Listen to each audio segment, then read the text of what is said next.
Hello friends, welcome to another video of Hybrid Academy. In today's video, we will learn about email, the electronic mail. So in the upcoming slides and in today's session, we will learn what is email, parts of email, write perfect professional email, email etiquettes in the workspace, and a golden rule. So let's start with what is email.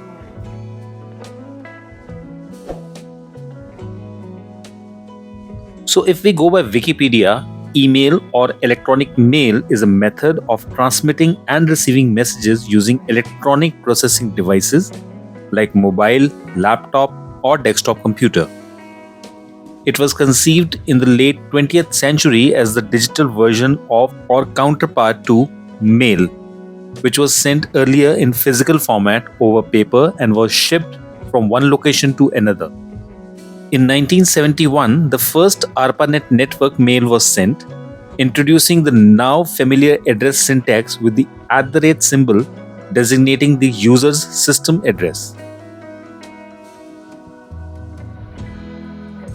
Did it sound too technical?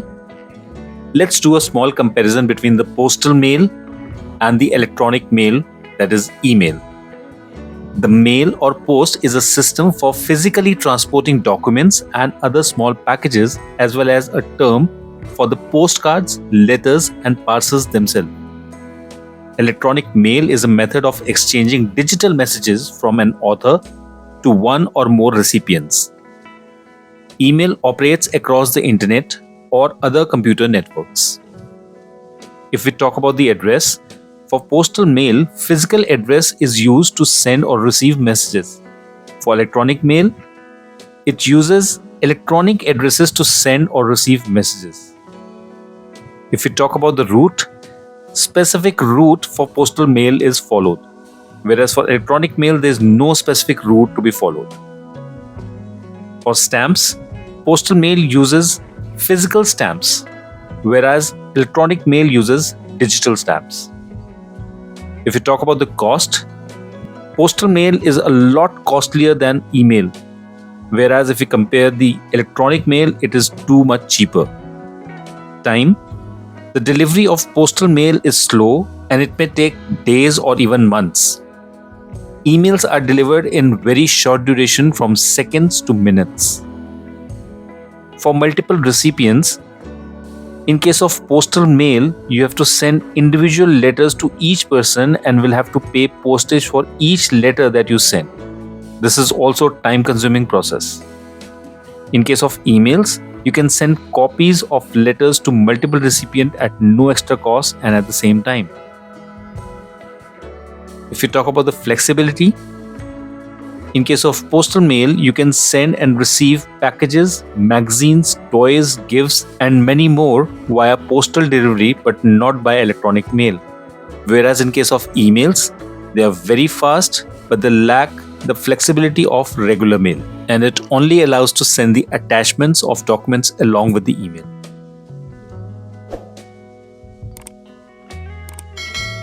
Going further, let's know the parts of email.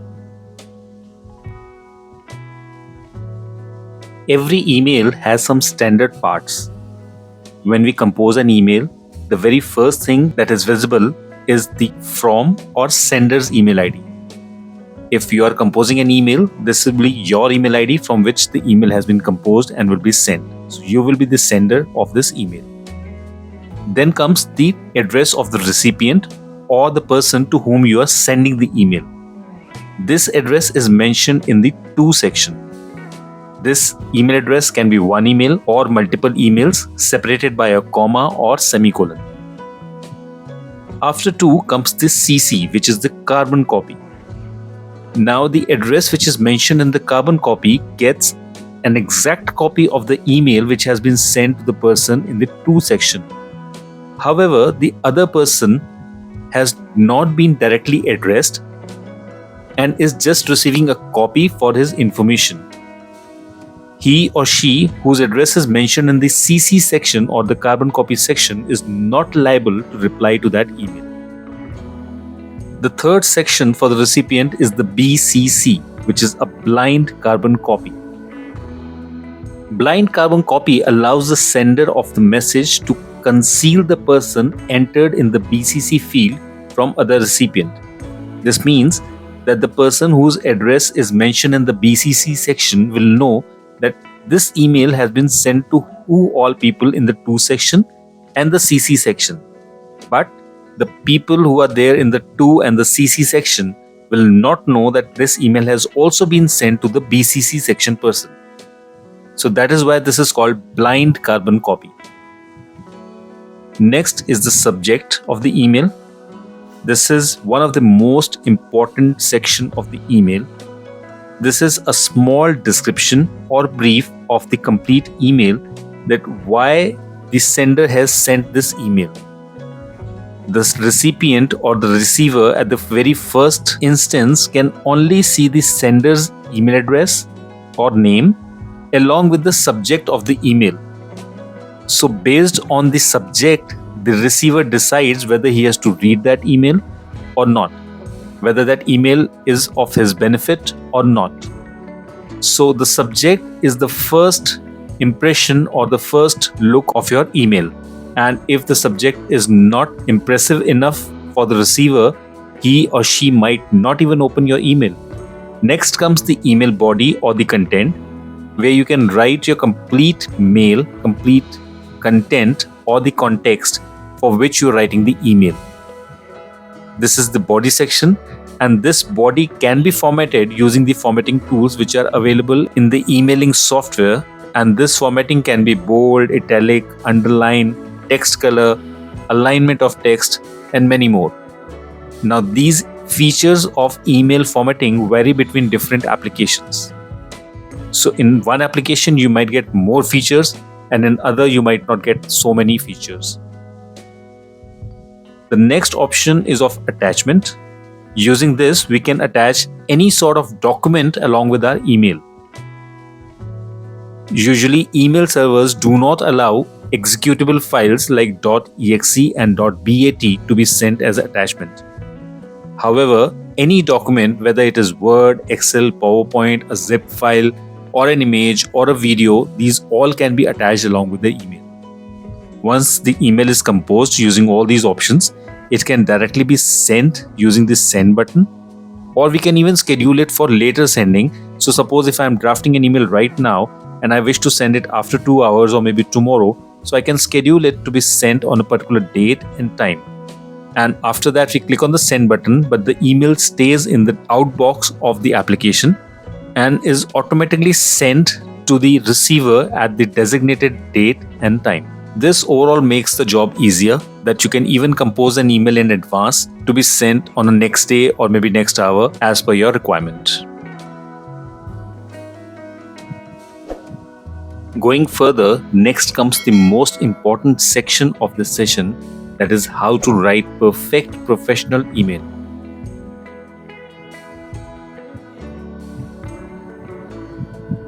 For decades, email has been a popular formal means of communicating for businesses.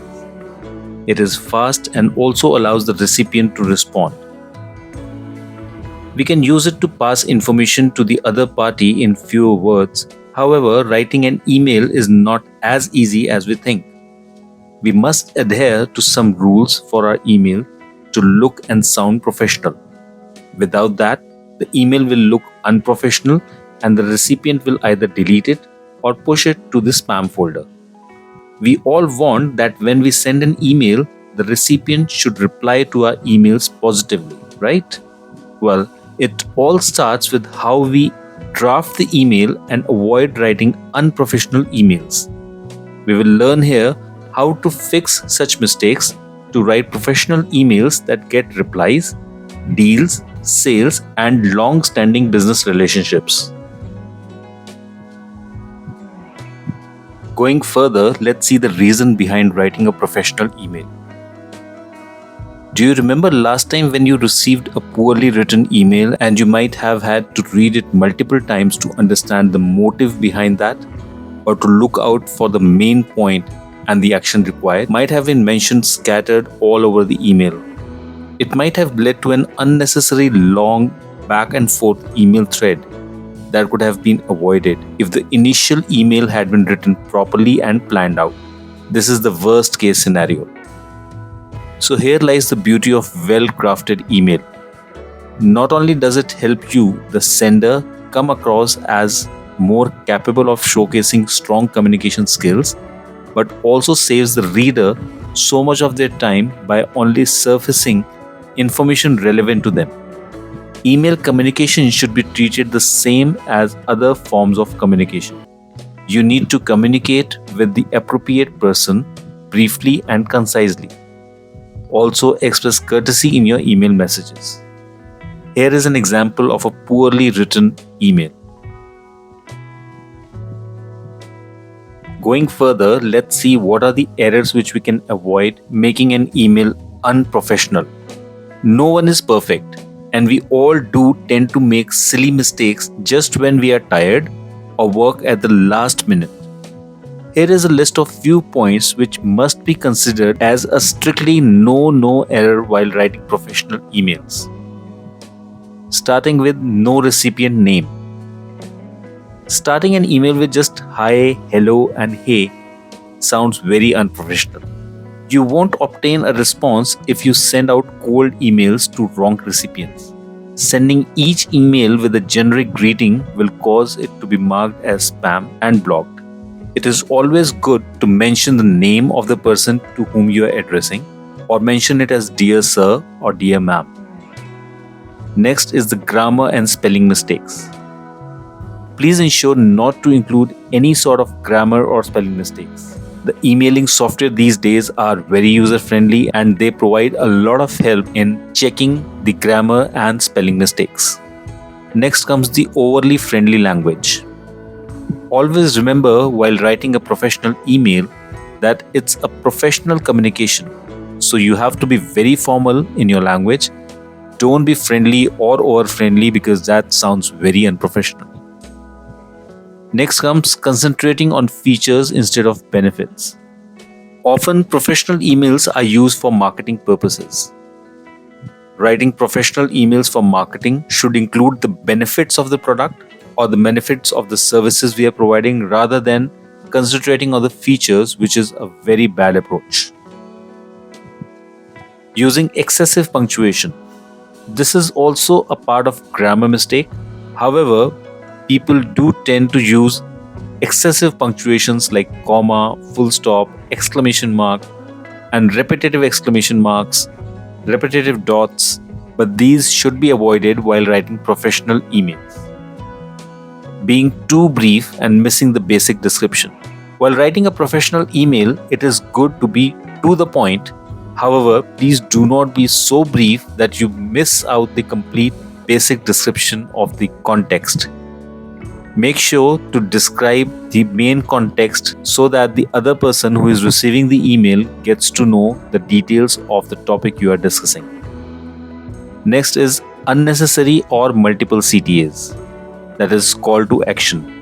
At times, while writing a professional email, we request the receiver to provide multiple resolutions or multiple actions in reply to our email. This makes the email very confusing and should always be avoided.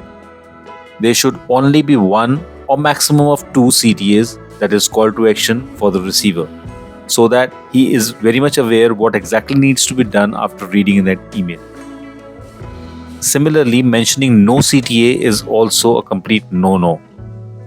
Always make sure that there is a CTA in your email, which ensures that the reader has some point of interest and knows what exactly has to be done after reading the email. Next comes the long subject lines. Subject is just the brief of the email, which is just a few set of words.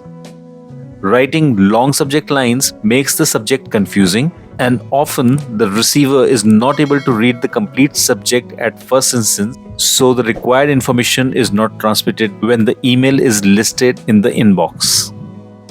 Too many announcements or too much information. This is just like multiple CTAs. So mentioning a lot of information or mentioning a lot of announcements in the email makes it confusing, and the person who is reading the email gets scattered information and is not able to make out what exactly is required from that email. Attachment explanation missing. This should also be avoided in the professional emails. Every attachment which is there with the email should have a proper description that what exactly does it contain. And it is always suggested to use proper file names for the attachment so that it is clear that what is the content of each and every attachment. Writing in all caps. Another big error which people usually use in their professional emails is writing in all caps. In digital communication, all caps statements are considered to be as shouting. So if you are very irate on anything and you have to shout on the other person or the receiver of the email, only and only then just use 1 or 2 sentences in all caps, which indirectly states that you are shouting on the person or you are putting your anger through the email. Writing complete email in all caps is not at all considered a good habit. The next error for a professional email is email signature missing. Email signature is your introduction to the receiver that who is the person who is writing the email. Every email should contain a signature at the bottom after the context and the main content of the email, and this signature contains the name and the contact information of the person who is writing the email. Another thing to consider while writing a professional emails is casual email formatting.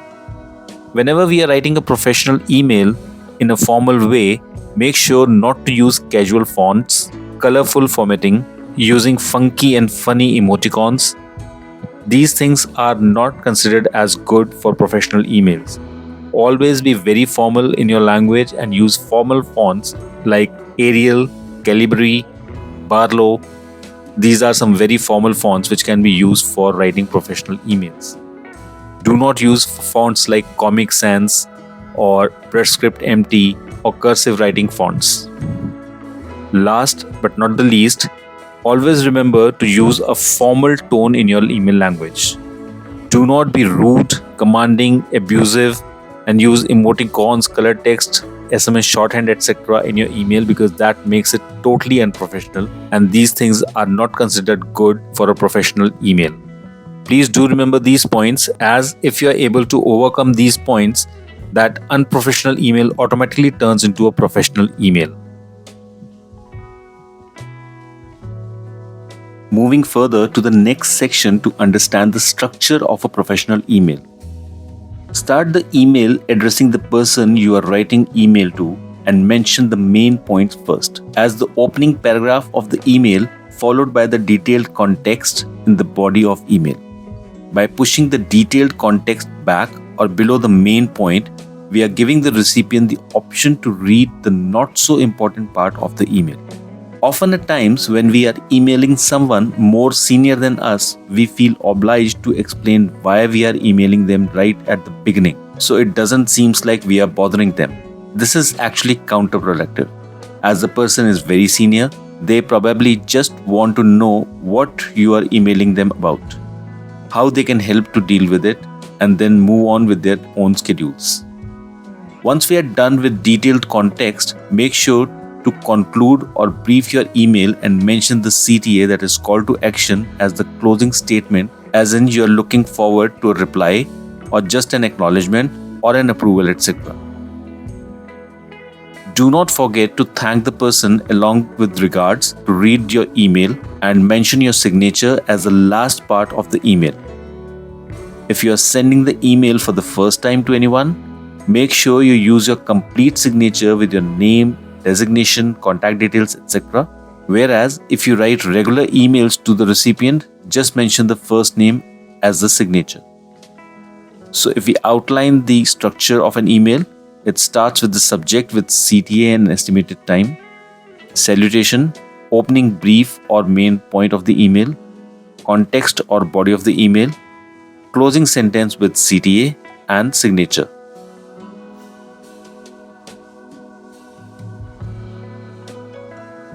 Here is an example of an email which is written in 2 different ways. Just read both the emails and decide which one sounds more professional.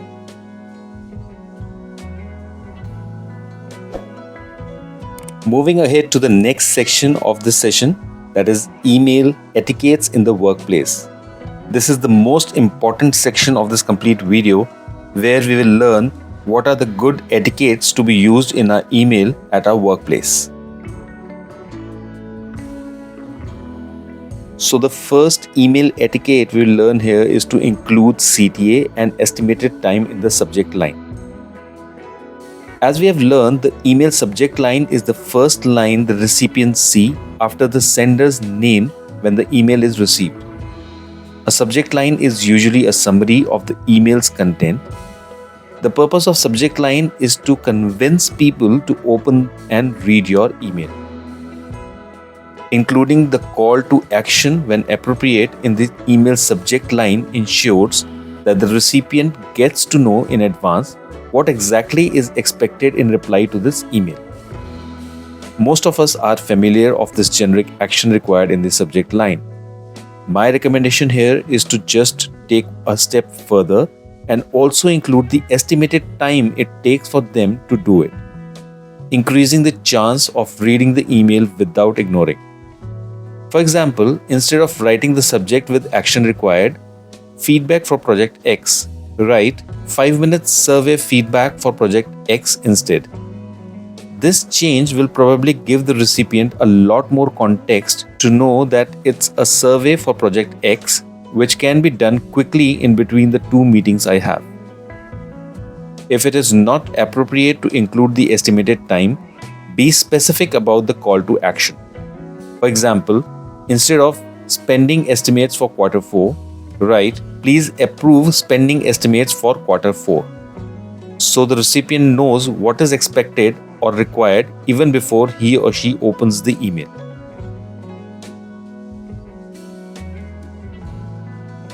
The next etiquette, or I should say habit, while writing a professional email should be to add the receiver's email address as the last step.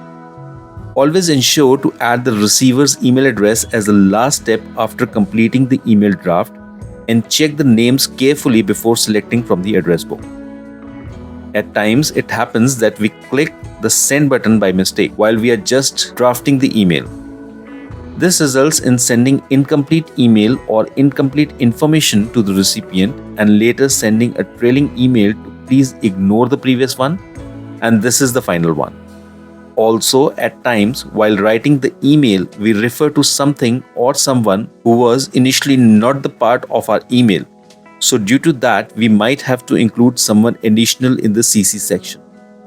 Adding the receiver's email address in the last ensures that such mistakes doesn't happen, and also ensure that we are sending it to the right set of recipients as to CC or BCC. Double check who you are sending it to. After you have proofread your email and are ready to send it, check one last time that you are sending it to the right person. It's easy to start typing someone's name in the to line and click on the first name that pops up, only to later realize that you click on the wrong name. Always double check that the email is going to the intended recipient.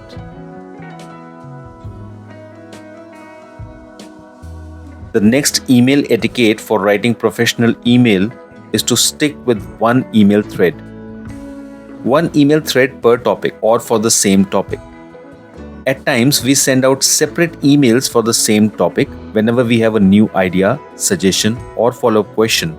However, from the recipient's point of view, they are missing the context from the original email of where this all started from. Multiple threads and multiple new emails on the same topic just clog up the inboxes unnecessarily, and it becomes very difficult to find the related information, as in such cases we are not sure which email or email thread contains the required information. So the general thumb rule here is to stick to the original email chain for any given topic, so that everyone receiving that email can refer to the same information.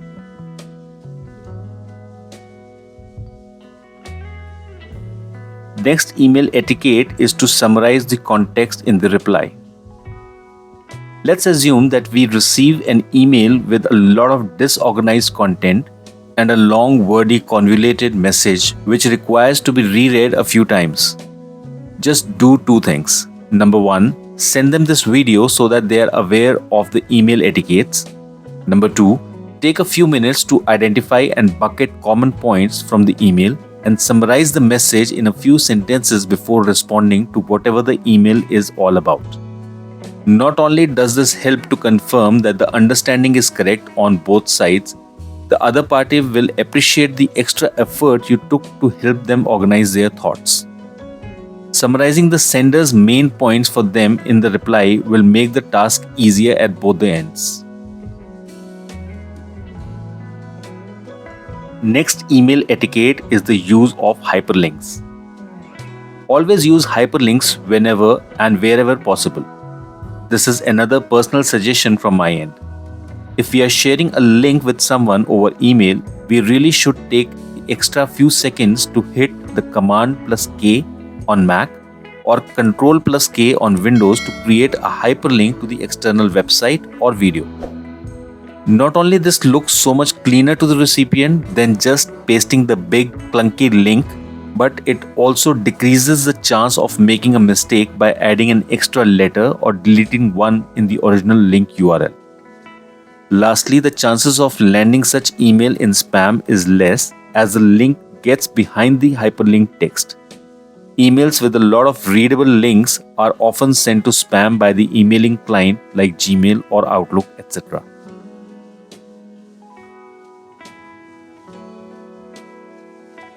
The next email etiquette is the utilization of undo send option.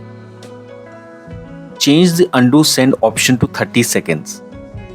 When it comes to emailing at the workplace, you will always catch your mistakes 10 seconds after the email is already sent.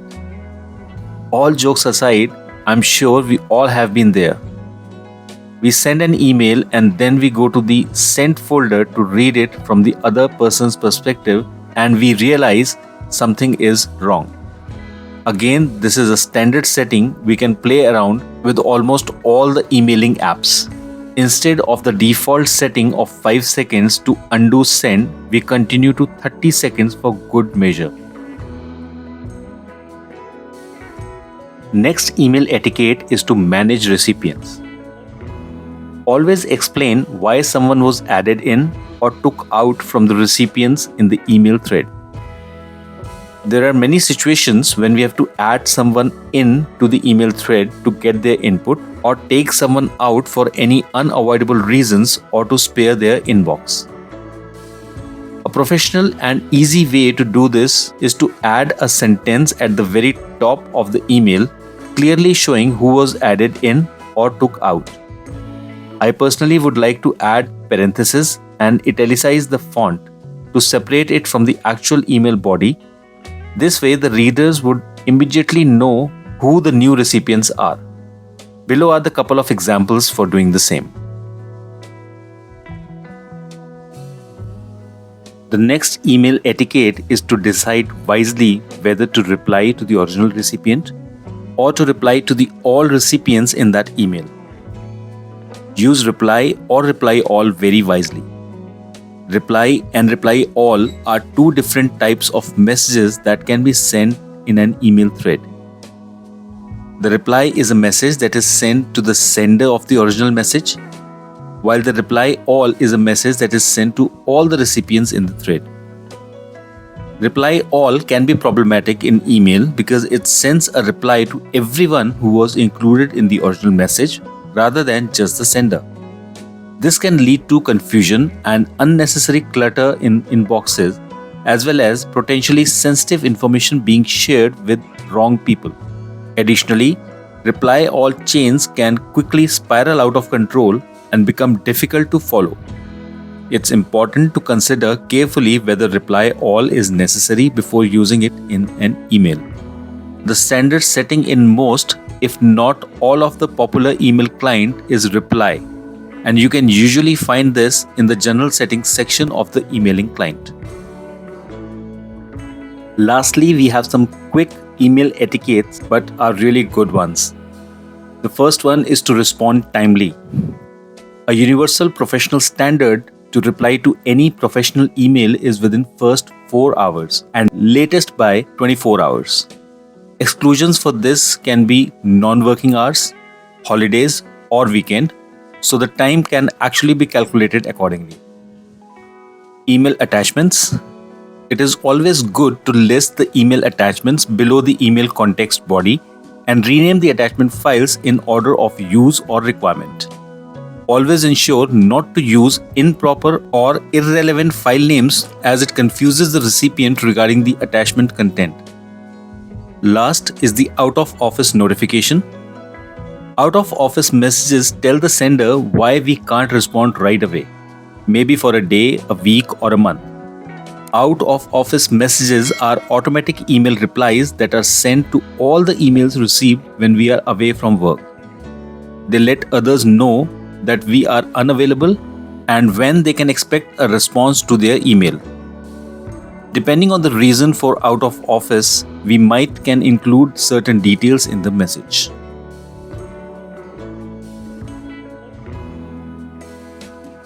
Finally, the golden rule. Never send an email if at any point we feel it inappropriate or if we are not entirely comfortable with it, since we never know how it will appear or be received or understood at the other end. Always remember that it's like an arrow, once shot cannot be reversed. Thank you for watching the video. If you like the content, please like the video and share the video with your family and friends so that they also get benefited with this knowledge and information. Please do not forget to subscribe to our channel for more such informative videos. Thank you, take care and stay safe.